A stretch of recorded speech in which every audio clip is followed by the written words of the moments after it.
my name is Muhammad Adilo bin Sufyan Loh, number metric 273709. We are Group 7 and we'll be presenting on the Institute of Quality Management, IPQ. Now, I'll be presenting on the background of IPQ. IPQ UEM is one of the responsibility center that is responsible for assuring the quality excellence in various aspects covering from academic, strategic plan and innovation. IPQ is also responsible for reporting to CIRIM, the Quality Management and Assurance embedded in UEM. This includes a few standards such as ISO 9001-2015, 5S and accreditation such as Asian University Network Quality Assurance. In addition, IPQ was restructured recently on March 2022 after the new Vice Chancellor was selected, where IPQ was reduced to a smaller size after the restructuring. IPQ also directly reports to the Vice Chancellor on any issues related to IPQ, and IPQ vision, mission, and motto, as shown in the slide here, shows that IPQ strives to uphold the excellent quality of the university in various areas. Next is IPQ organizational chart. As you can see, IPQ has a total of 20 staff which is split into two divisions, which are Quality and Admin Division and the SWA Accreditation Division, which is headed by its director, Prof. Makya Dr. Muhammad Hanif Jadim. Now, I'll talk about IPQ's objective. IPQ has three objectives, which is the first one is to be a renowned center of excellence that provide leading management, training, and consulting service in accelerating the quality assurance agenda and accreditation programs. Second is to be a dynamic and relevant center of excellence and develop innovative activities to increase competitiveness and creativity. Thirdly, to be a renowned center of excellence that constantly inculcates quality excellence, achieve the aspiration of standards accreditation, is sensitive to current changes and esteemed by the local and international community. So in short, the three objectives set by IPQ shows that it is committed to provide efficient, effective, and quality service to meet the needs of each stakeholder of the university. Lastly, I'll be talking about how risk management and communication takes place in IPQ and UUM. So firstly, they will report and consult directly to the risk management office regarding any risk that they face and how to manage the said risk. So the next, IPQ will gather all the issues that are available and will either report them in every quarterly meetings as well as report through emails by filling in the templates provided. The report can be about any deficiency in every that occurred in maintaining the quality of the university in fulfilling the strategic trust, or it could be about the PTJ itself in terms of human resource, their system, and or any strategic risk in fulfilling their objectives. So lastly, IPQ risk appetite derives from the main risk appetite of the university, where it is created based on the university strategic trust. So I will now pass to my teammate to continue the presentation. That is all from me. Thank you. Assalamualaikum and good day. My name is Muhammad Zulfin bin Shukri and my metric number is 273755, and I'm going to explain to you on the key process of IPQ-UAM in terms of quality management and SWA accreditation. So the five key process that IPQ-UAM use in quality management is first on setting the clear goals and objectives. So at the beginning of the year, IPQ-UAM will conduct meeting with the top management of UAM which is with Vice Chancellor to set targets to be achieved in the upcoming year. So the second one is to define the quality standard. So when IPQ-UAM want to define the quality standards, they will define it based on the framework that they use, which is on the Malaysia ISO 9001-2015 enforced by CIRIM, that highlights on several principles and guidance on achieving the quality standards. So basically, when they are defining the quality standard, they also know the steps, they also know the measurement, the types of goal that need to be achieved in achieving a high quality standards. So the third one is in terms of the measurement and assessment. So after IPQ-UAM set the goals, they will determine the methods of assessing their performance to achieve the established quality standards. So fourth one is to establish continuous improvement process. So some of the process involve changes to curricula of university students or developing new initiatives to support student success. In addition, continuous improvement process is also a long-term process. So they need to adapt to the changes and only implement the changes when it is suitable. So the last one is only then they will report to CIRIM. So IPQEM will always need to be accountable for the quality of its program and services, so they need to be transparent about its performance. So this is where, when the time comes, IPQ will report to SIRIM on the result of auditing, and at the same time, IPQ also need to report on their current performance. So this is only then the SIRIM will give feedback on how to improve this and that. So the next one, for SWOT accreditation, this is quite direct process, I would say. So the first one is, first they will assist the faculty in preparing documents. So documents such as curriculum chart report, reports from the alumni, reports from industrial or academic advisor, and information regarding the outcome-based education, course learning outcome, and program learning outcome are required. So the faculty need to give those documents to IPQEM. The second one is to assess the required documents. So the SWOT accreditation unit of IPQEM will then check the documents whether the information is sufficient, whether the document is complete or not. So at the same time, they will also appoint experts panel and conduct audit to the faculty. So IPQEM are responsible to appoint experts related to the program, assess and audit the faculty. So in the interview, Prof. Iza mentioned that the experts that is involved in assessing the program is most likely came from the industry itself, and also even from the alumni. So the fourth one is to send the audit report to the faculty after getting feedback from the expert. So the expert will prepare a report containing the suggestions for improvement based on the comprehensive discussion to IPQ. So basically, the way that the expert panel will assess will audit the faculty based on the requirement documents sent by IPQ, and then afterward they will come up with an opportunity for improvement, suggestion for improvement to IPQ. So afterward, it will be the approval from the top management. So after the audit report from the expert panel is sent to the IPQ, only then the IPQ will present the audit report to Jabatan Audit University JAU, and then to the University Senate after approval from JAU. So after the University Senate, only then the program, the SWOT accreditation of that faculty is approved. Now let's talk about the risk management practice applied by IPQEM. So all the risk management practice is also based on the ISO 9001:2015 quality management system requirement. And another one is a confidential document that only IPQEM can have, which is related to the quality manual, but it is also enforced by SIRIM. So based on the ISO 9001:2015, there are some practice that is applied, that is implemented the same as IPQEM. So for the first one is in terms of the leadership, where IPQ emphasizes on strong leadership in establishing a culture of quality within an organization. So basically, this includes setting clear goals and objectives, providing resources to support quality improvement efforts, and establishing a clear vision for the organization by the top management, by the director. So, for example, in the function chart of IPQEM, the organization consists of one director and two the vice director that govern the administration and quality division and SWOT accreditation division. So there are two divisions that is being governed. So this ensure that the vice director can directly oversee the staff under them and can grasp the current condition of each division. In a monthly meeting, they will meet with the director to report on the performance, on the current performance of the division. So the second one is in terms of the continuous improvement. So the standard promotes a culture of continuous improvement, encouraging organization to regularly review and assess the processes and identify opportunity for improvement, OFI. So as mentioned in the previous slide, continuous improvement is something that IPQ emphasizes on.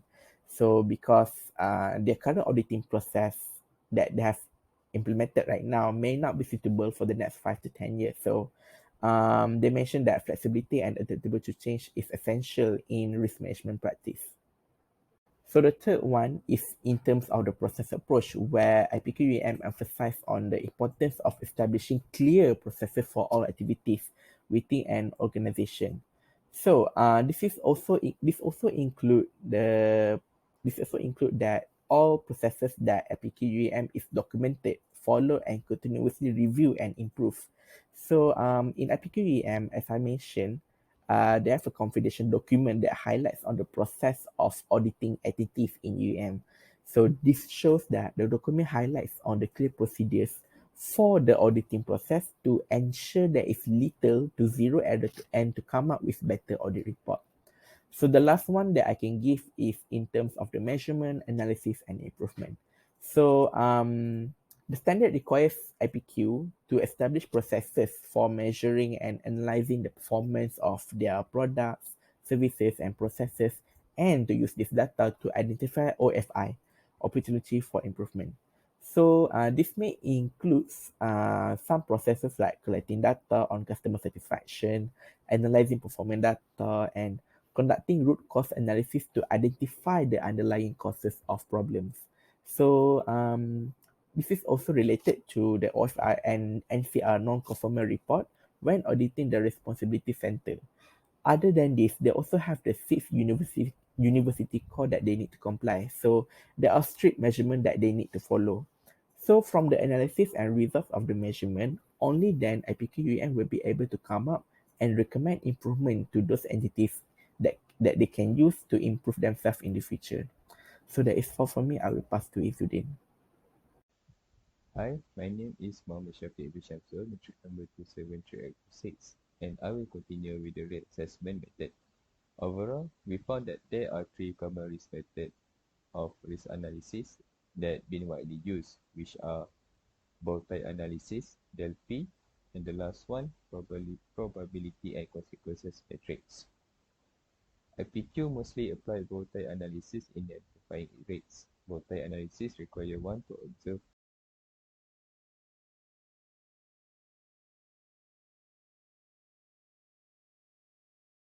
factors and consequences can be issued. As for us, upon interviewing and some observation at the department, we found out several other risks that is not in the FPQ radar by using probability and consequence matrix. It is a qualitative risk analysis technique that is critical in evaluating risk severity at all company level. Its practical method of calculating risk potential consequences allows a company to make risk ranking based on its severity. The result of our risk analysis can be seen in the risk register later, which will also explain by me and Izzuddin.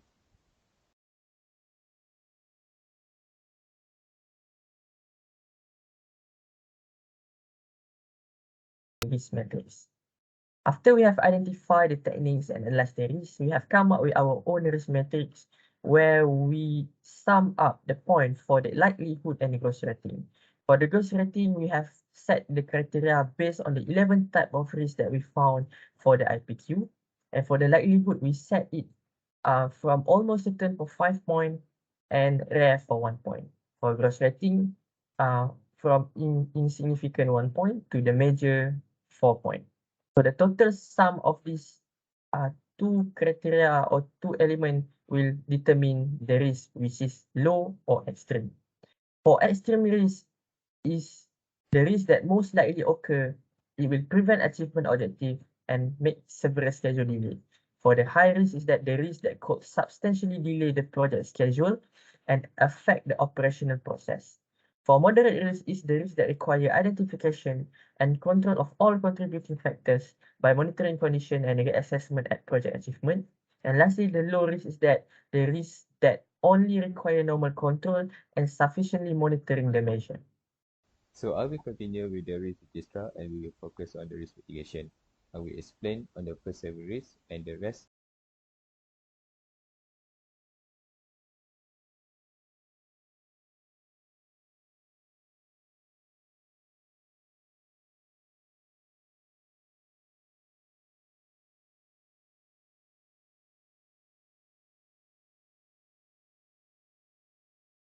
practice in order to have a concrete timeline punctuality in preparing audit.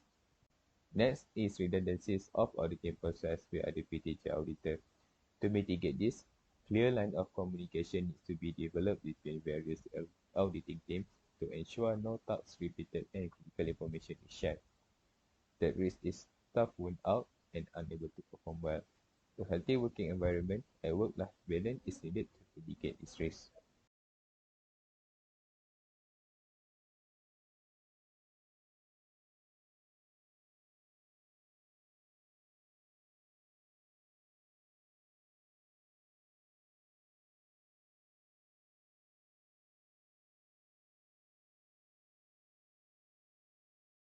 Only for the top management.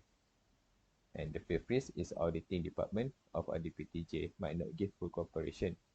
Audit process will be delayed and worse, may not be able to conduct. To mitigate this risk, if this problem bound to happen, it needs to be brought up to the top management as it involves the exercising responsibilities and job scope. The sixth risk is insufficient communication and collaboration with other departments and stakeholders. Direct communication and collaboration can be done by held town hall session or physical meeting. The last one is ineffective method of providing training to clients via virtual platform. This will directly affect quality of FPQ services and its reputation in the future. In mitigating this risk, the training should be delivered in a small group so that focus and feedback can be increased significantly, hence ensuring that the client will receive the lesson. Hi, now let me continue on the how IPQ can mitigate the risk. So for the next series is that IPQ may face the increasing number of contract staff under IPQ, where the risk consequences is that they will have waste of resources and time as the trained staff will withdraw from IPQ. The risk magnitude for this series is high, and IPQ can mitigate this risk by clearly define the job scope for the contract staff to ensure that the staff understand their roles and IPQ does not waste time on unnecessary trainings. Next series is that IPQ may face the risk of human error and inaccurate information in preparing the audit report. The risk consequences for this is that they will produce an inaccurate report about the output of the PTJ that they have been auditing. The risk magnitude is high, and IPQ should implement strict data entry procedure and data validation to ensure that the information is being entered consistently and accurately to mitigate the risk. Next series is that IPQ may face inconsistency in the application of quality assurance process, where the risk consequences is that they will have poor quality of the audit and quality assurance reports. The risk magnitude for this is moderate, and IPQ should establish another department to monitor and testify whether the quality assurance process is taken or otherwise to mitigate the risk. Next is the risk for the auditor sometimes does not comply and follow the ISO 9001-2015 and ISO 31000. So the risk consequences for this is that when SIRIM conduct an audit to IPQ, there will be risk arising and IPQ will need to address this risk. The risk magnitude for this is moderate, and for the IPQ to mitigate this risk, they can apply management assessment of internal control, incompetent and non-compliance auditor should be warned and have disciplinary action taken. Next is the risk for assurance staff have lack of expertise and training. The risk consequences for this is that the work productivity of IPQ will be reduced and the risk magnitude for this is low. IPQ can establish a training and develop programs as well as a system of supervision and review to ensure that the staff are performing their duties properly to mitigate this risk. Next is the risk of negative impact on institutional reputation and credibility, where the risk consequences for this is that the university reputation will be damaged, enabling less talents from joining the university. The risk magnitude for this is low, and the risk mitigation for this is that IPQ should ensure that the audit reports are accurate and transparent to properly reflect the PTJ position and performance. So for the next series is that the risk of lack of adequate resources and funding. The risk consequences for this is that due to the lack of fund, IPQ cannot organize training sessions for the internal auditors. Hence, they will not be equipped with the skills needed to audit the PTJ that have been assigned to. The risk magnitude for this is low, and the risk mitigation for this is that IPQ must identify what resources are required when they need to use and negotiate in order to have sufficient resources. And lastly, the risk mitigation for IPQ is that the auditor may include misinformation of auditing the assigned PTJ due to the conflict of interest. The risk consequences for this is that the information in the audit report will be biased and corruption may occur. The risk magnitude for this is low, and IPQ can mitigate this risk by the auditor seek guidance from legal counsel or professional body, and they must avoid the conflict by segregating responsibility within the IPQ.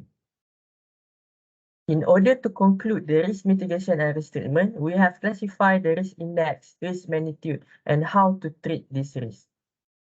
For the risk index 9 to 8 and risk magnitude extreme risk, it is considered as unacceptable risk which the organization should take action to reduce the risk with highest priority and seek IPQ director attention with continuous monitoring.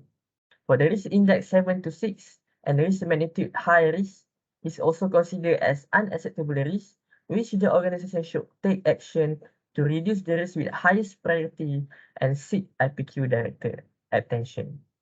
For the risk index 5 to 4, with the risk magnitude moderate risk is considered as acceptable risk, which the organization should strengthen its internal control and do appropriate measure to reduce the risk. And lastly, for the risk index 3 to 2 and risk magnitude low risk, it is considered as acceptable risk, which it has no risk reduction, control and monitor. My name is Iqbal Shauki bin Muhammad Shukri.